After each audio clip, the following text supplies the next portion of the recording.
Thank you for tuning in to this WLRS Crypto Radio YouTube video. The content on this video is for entertainment purposes only and does not constitute financial advice. Be sure to like, follow, and subscribe for the most up-to-date content in the future. Enjoy. And speaking of poor leadership, we have a absolute flurry of failed projects in the wake of yield nodes, hot trash decisions. So Stable Fund, Freeway, Spooky, and Wealth Mountain, which I don't even know what most of those. I've been hearing rumblings about yield nodes. Did something happen?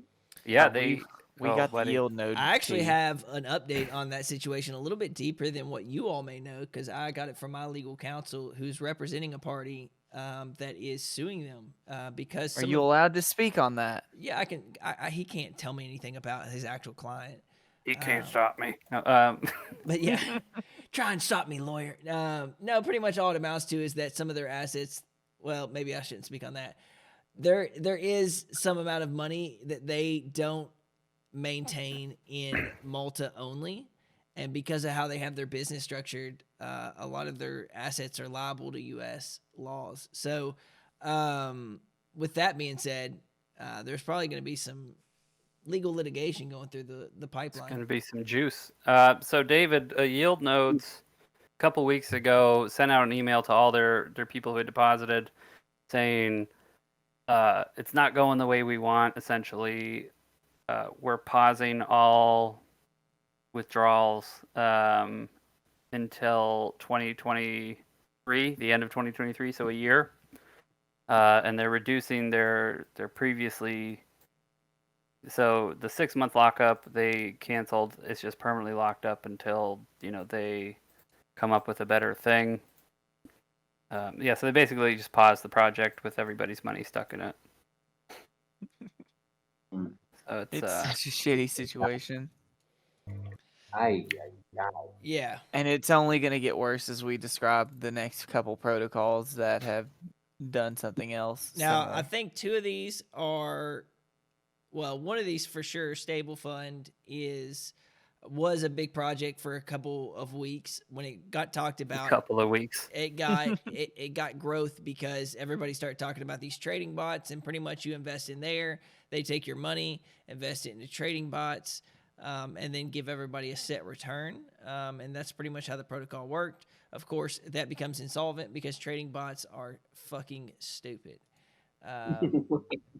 They can lose money. They're not like. What is it, David?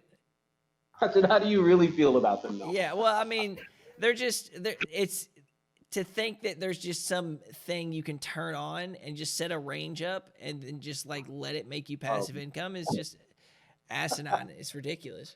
Yeah, I think you need to do. You and I are going to be friends for a long time, man. I love the way you think. I love you. They're good in the right places, but if you think it's actually like a bot, like an AI determining like market analytics and stuff, it's not that. So obviously they went insolvent. Spooky. Here's a good story about Spooky. They were a tune for. Hold on a second. Wait. I'm sorry. If I can, just about this whole trading bot, because I've got, I used to trade, and I spent a year with trading bot. I spent, in some cases, $5,000 to purchase a trading bot, right? And it was always the sales pitch, like you were saying, Austin, passive income, go on vacation, leave this baby, and you come back, it's such a frustrating thing. And now I've seen that they've come into crypto, and the same promises are being made. Oh, man, this thing. And what always gets lost is, as you were saying, under certain conditions, Dave, you're right, they do well. But the market's all over the place. And when they go bad, they go horribly bad. Horribly bad.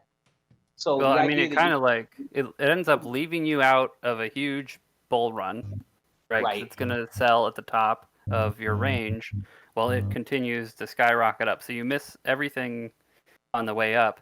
And then if it goes to zero, it buys everything and then rides that train, all the way down. Yeah, so and it's just another tool, but it's not a fix-all solution for passive income. It's another tool in the belt. How you use it is all good, but buying into a protocol that said they were going to do that for you because you were too lazy to set up a bot, like, you're going to get wrecked, you know? Like, It's you just might one of those hate things. centralized exchanges and stuff, but like KuCoin has free bots. Yeah, they were using free bots. They were using 3 commas that's been around for 10 years. Like, it's not even big brain stuff. Like, they just set up some normal grid bots that they paid for probably like $300, and they were just coasting on it while people invested millions. It was fucking insane. But what I say about all of this stuff, these people that are selling these bots, it's like, why are they freaking selling you their bot? If you had a bot that you could just sit there, put $1 million in, and it's making you $1 million a week, isn't that the business? You know what I mean? It's like, why? Because the way markets move sometimes, like they say, they respond based on the activity of the players in the market. So why would you sell your faultless bot to 1 million people when it's gonna create, like, the lifespan of the bot gets cut when you could just use it yourself? I'm just a simple thinker with regard to these things. Like, so this guy's got a bot that can't fail and he's selling it. Why? I'd find one investor with 25 million bucks. Hey man, let's get paid. Yeah, it's like if you got mailed the winning horses every week, ahead of time, Right. and then you went and sold the horses instead of just going and betting yourself. Obviously, we get to speak about this stuff in hindsight. These are some things that I often keep inside because as a protocol leader that Dow King calls DeFi famous, I feel like if I say things too soon, then I get looked at in a bad light. But it's true, man. You can't really speak on them like publicly. Like, obviously, I'm not huge. I'm not like, the one and only David here, but you're no on-chain. Yeah, I'm no on-chain, but at least, like, I know that if I said something bad about a protocol, it would start shit that doesn't need to be started. And for people that may be having good intentions, I just don't say anything. But it happened. Well, just let me know what you want to say. I don't mind saying. But it's whatever. It's like Spooky. Spooky was an Avalanche tomb fork that launched, and it's one of the rugs as well. And they actually launched on Avalanche saying they were the best tomb fork. They had their docs actually were a simplified version of my own docs. So they forked my docs, which thanks to that guy for. Got the best docs on AVAX, baby. Everybody forks my docs, man. Does that makes Frozen Walrus the best tomb fork on AVAX, right? If they were the best and they rugged, and now you're the best. It's got the best but regardless, this guy did some. Was I in their docs? This guy did. Wait, was I in their docs? I think so. This guy did some malicious shit, stole a bunch of money from people. It was like a classic rug in the bull run. The good news is I worked for about 3 hours with people, and I recovered about 30 to 40,000 for people. So that's nice. But guys, if you're wondering why I asked that question, if I was in the docs, we have had our docs forked. This is probably like the 6th time, right? Yeah, we get at this point. So one of the things Austin put in the docs for Frozen Walrus was in the tax system. He included Dylan, my name, specifically being taxed because he knew how bad I hate taxes and how bad that would bother me. So every time we get the WLRS USDC LP, we're 200 a bot. Okay. So every time we get fucking forked, they keep Dylan in the tax bracket and the tax section of the docs. So I keep getting forked into more tax docs, and it pisses me off. It was a fucking big brain chess move on my part. That's a good joke. But yeah, it's one of those things that I knew it was low effort, and it's again something I didn't say.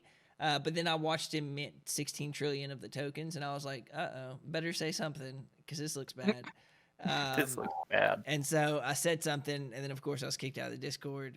But most of the investors were investors that were in my circle, so I was able to help most of them out.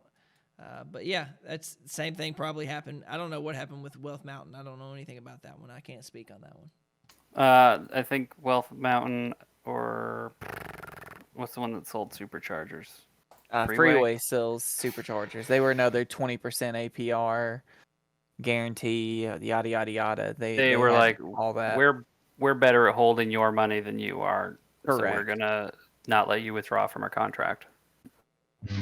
Yeah, so and that has happened 4 times this week. Yeah, so I mean that's something that you all as investors, anybody that's listening, that's something that you have to discern. Like anybody that says they can do better with your money doesn't have your best interest at heart, and is probably looking to make money off of you. You were his product there, and so just be mindful of that and don't invest in stuff like that. I guess You're better off with shit coins in your own wallet. Get some nut gains. You're better off with nut gain.